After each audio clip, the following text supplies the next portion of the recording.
તો ઘણા પહેલાંથી લગભગ 40 વર્ષ પહેલાં હું જે 8-10 વર્ષનો હતો ત્યારે અમારે બધું અહીંયા વખારની સાફસૂફ કર્યું ત્યારે 4-5 કોથરા જે ભરાણા બ્લોકના બધા નદીમાં તેરવી દીધા.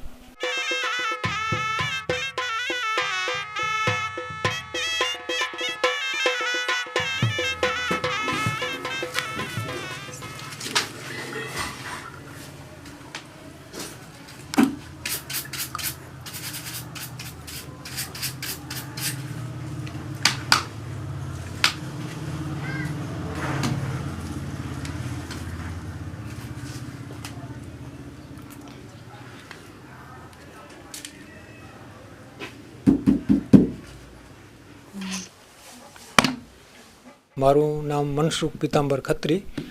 મારો જન્મ અહીંયા બેલાની અંદર થયેલો અને મારા બાપ દાદા પણ અહીંયા વર્ષોથી બેલામાં જ છે અને એમની રંગાટનું કામ કરતા હતા અને વંશ વારસાગત હું પણ અત્યારે એ જ કરું છું.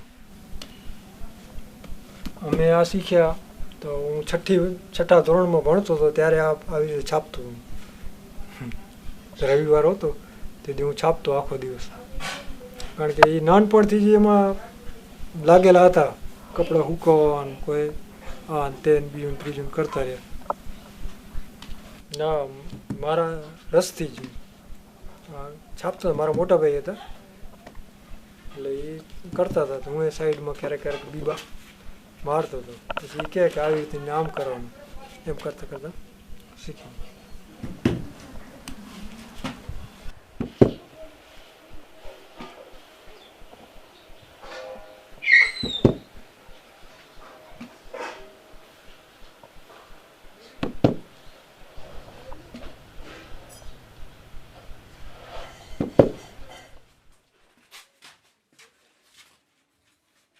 આ કાળો કલર કરવા માટે અમે શું લોખંડનો કાટ કરીએ છીએ. એટલે અઠવાડિયું અંદર લોખંડ માટલાની અંદર પલાળી રાખીએ અને બરાબર પાકી જાય, બધો કાટ અંદર ઉતરે પાણીની અંદર. લોખંડનો કાટ છે. લોખંડ તો કોઈ આ લોખંડવાળા કણેથી ભંગારમાંથી લઈ લઈએ.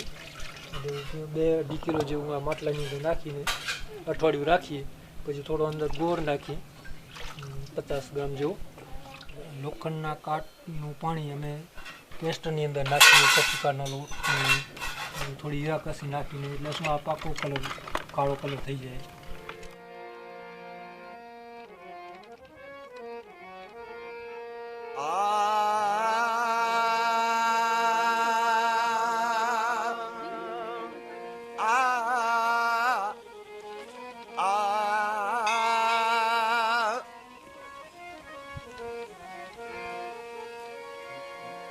मुला मुला मुझो मुला मुला मुझो ये आँखों दी अंधा लाई. બીજા અમારા જે બ્લોક હતા અમારા આમાં નદીમાં તેરી દીધા 4-5 બોરા. નદી છે બહુ જૂની છે. આ નદીનું નામ સારણ નદી કહેવાય અને બધા જે ખત્રીઓ હતા બધા અહીંયા અડકે પડકે બધા ધોતા.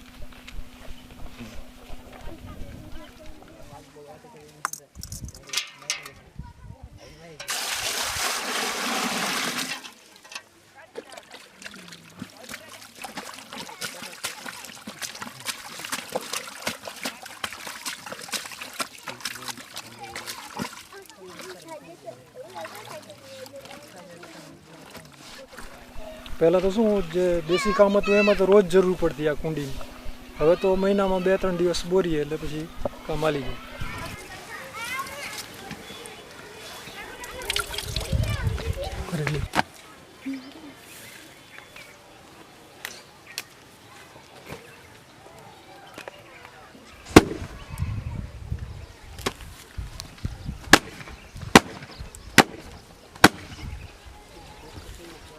બધા કામ છોડી દીધું, બધું પૂરાઈ ગયું. કોઈ હવે અહીંયા કોઈ કામ કરતું છે નહીં. ત્યાં અત્યારે હું કામ કરું છું, ત્યાં એક સાફ સફાઈ કરીને કામ કરીએ છીએ.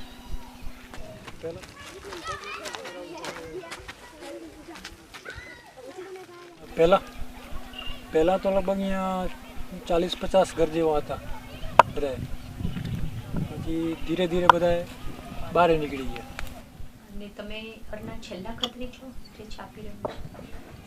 હા, એવું જ છે. એક જ ઘર છે અહીંયા.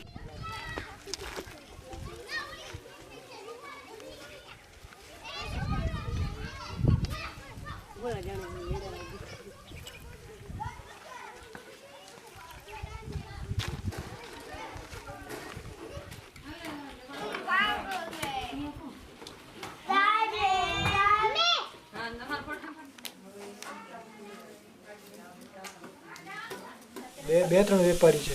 એક રાપરમાં છે ને 2 ભુજની અંદર. એ જે આપણને માલ આપે છે રંગવા, એમાં આપણા પૂરતું 1 જણ પૂરતું હાલી જાય છે. દાવડોટે કામ એટલું મળી રહે. બાકી બીજી કોઈ આપણે તો કલરની અંદર ફેરફાર કરીએ કે અત્યારે જે બધા અમુક ધમણકાની અંદર જે કલર થાય છે, લાલ છે, ગુલાબી છે, એવું બધું ડાઇંગ કરી શકતા હોઈએ તો વરે થોડુંક થઈ શકે વધારે કામ. ડિઝાઇનમાં થોડોક ફેરફાર કરીએ આપણે. તો તમને લાગે છે કે કઈ નવીનતા કરો તો તમને વધારે કિંમત મળી શકે એનામાં? હા, એવું મળી શકે પણ થોડું રોકાણ કરવું પડે.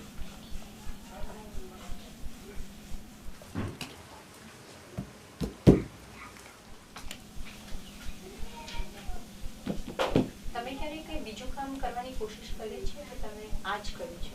મેં પહેલેથી આ જ કર્યું છે. થોડોક ટાઈમ 2 વર્ષ 2-2.5 વર્ષ બહાર હતા ક્યાં ગયેલા? આદિપુર. ત્યાં શું કરતા? ત્યાં તો કંપનીમાં સર્વિસ હતી.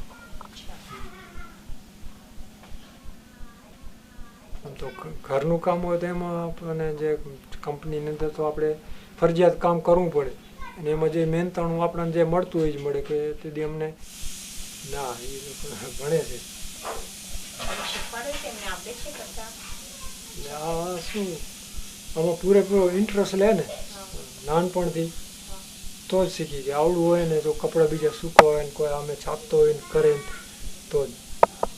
હવે એ શું આ કોઈ ભણવામાં ને હવે બીજી લાઈન તરફ જ લોકોને આ બધું ધ્યાન છે. તમારી પછી આ કામ બંધ થઈ જશે? લગભગ એવું છે કે બંધ થઈ જાય.